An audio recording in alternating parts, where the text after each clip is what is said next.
ఈరోజు హైదరాబాద్ లో joint parliamentary committee సభ్యులు చైర్మన్ గారు అందరూ రావడం జరిగింది. వక్ఫ్ అమెండ్మెంట్ చర్చ చేయడానికి చాలా క్లారిటీగా ఈ వక్ఫ్ బిల్ అమెండ్మెంట్స్ ఏదైతే తీసుకుని వస్తున్నారో అది మేము ఎందుకు రిజెక్ట్ చేస్తున్నాము, ఎందుకు అపోజ్ చేస్తున్నాము, దీనివల్ల ఎలాంటి నష్టం జరుగుతుంది ముస్లిం సమాజానికి అనేది చాలా లిఖితపూర్వకంగా కూడా ఇవ్వడం జరిగింది, వాళ్ళకు చెప్పడం జరిగింది.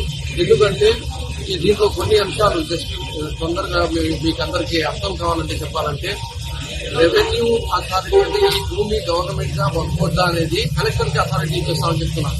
కానీ యాక్చువల్ గా కాన్స్టిట్యూషనల్ చూసుకుంటే ఇంకో తప్ప ఎవరికి అథారిటీ లేదు. వక్ఫ్ ట్రిబ్యునల్ ని వీకెండ్ చేసేటట్టు చెప్తున్నారు. వక్ఫ్ బై యూజర్ అంటే కొన్ని వేలాది సంవత్సరాల నుంచి ఒక మసీదులో ఎవరైనా నమాజ్ చేసుకుంటుంటే ఒక 1000 సంవత్సరాల క్రితం ఏదైనా మసీదు కట్టింటే దానికి పేపర్ కావాలని చెప్పి రేపు వచ్చి అడగవచ్చు. అంటే దీనివల్ల ఈ సమాజంలో ఉండే ప్రశాంతతని కోల్పోయి ముస్లిం సమాజం ఎన్నో ఇబ్బందులకు గురి అయ్యే అవకాశాలు ఉంటాయి.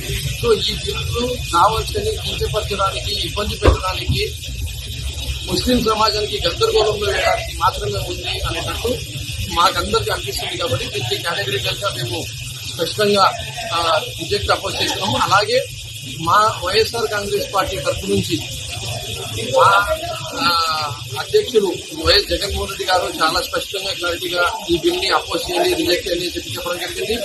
పార్లమెంట్ లో మిథున్ రెడ్డి గారు, లోక్సభలో, రాజ్యసభలో విజయసాయి రెడ్డి గారు కూడా కేటగిరికల్లీ ఈ బిల్ ని మేము ఎందుకు అపోజ్ చేస్తున్నాము, రిజెక్ట్ చేస్తున్నాము అని చెప్పి కూడా చెప్పడం జరిగింది.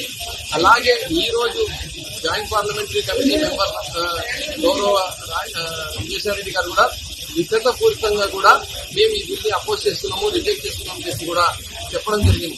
కానీ దురదృష్టం ఏమంటే తెలుగుదేశం పార్టీ మాత్రము పార్లమెంట్ లో జాయింట్ పార్లమెంటరీ కమిటీని పంపించి మొత్తము ఇష్యూని గందరగోళంలో నెట్టేసినట్టు ఉన్న పరిస్థితి. ఈ రోజు మళ్ళీ ప్రభుత్వం తరఫు నుంచి వచ్చి లేదు మేము దీనిని కొన్ని అమెండ్మెంట్స్ ని యాక్సెప్ట్ చేస్తున్నాము, కొన్ని అమెండ్మెంట్స్ ని రిజెక్ట్ చేస్తున్నాం అన్నట్టు మాట్లాడారని చెప్పి ఇప్పుడే దీని మీడియా వాళ్ళు చెప్పారు. కానీ ఏదైనా ఉన్నది స్పష్టత, క్లారిటీ లేకుండా మళ్ళీ 2 కళ్ల ధోరణి లెక్కనే తెలుగుదేశం పార్టీ పోవడము, మొత్తం దేశంలో ఉండే ముస్లిం సమాజం గందరగోళంలో రావడం అనేది చాలా బాధాకరం అని చెప్పి మీ ద్వారా తెలియజేస్తుంది. తెలుగుదేశం పార్టీ కూడా మేము వ్యతిరేకం చేస్తున్నారంటే ఆయన కూడా చెప్తున్నారు. పార్లమెంట్ లో వాళ్ళు సపోర్ట్ చేశారు, ఇక్కడ వచ్చి వాళ్ళు అపోజ్ చేస్తున్నామని చెప్పి చెప్తున్నారు. వాళ్ళు పార్లమెంట్ లోనే అపోజ్ చేసింటే అసలు జాయింట్ పార్లమెంటరీ కమిటీ కూడా రాకుండా అయిపోయేది. మెజారిటీ ఉంది కాబట్టి ఎన్డీఏకి వాళ్ళు జేపీసీకి పంపించడం జరిగింది. Telugu Desam party categorically on the floor of parliament మేము రిజెక్ట్ చేస్తున్నాం, అపోజ్ చేస్తున్నాం అంటే అసలు ఈ జేపీసీ కూడా ఫామ్ అయ్యేది కాదు అని చెప్పి వీళ్ళు 2 గంటల ధోరణి ఇక్కడ వచ్చి మేము సపోర్ట్ అపోజ్ చేస్తున్నామని చెప్తున్నారు, పార్లమెంట్ లో మాత్రం అపోజ్ చేస్తున్నామని చెప్పి చెప్తున్నాం అనేది ఈ 2 గంటల ధోరణి కన్ఫర్మ్. అయితే మీరు చెప్పినట్టు జేపీసీ వచ్చిన కారణం తెలుగుదేశం.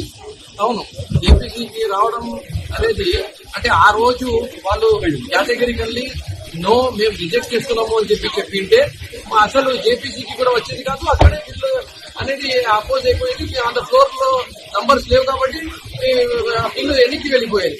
వాళ్ళ దగ్గర నంబర్స్ ఉన్నాయి కాబట్టి జేపీసీకి పంపించగలిగినారని చెప్పి మీరు అలా తెలియజేస్తున్నారు.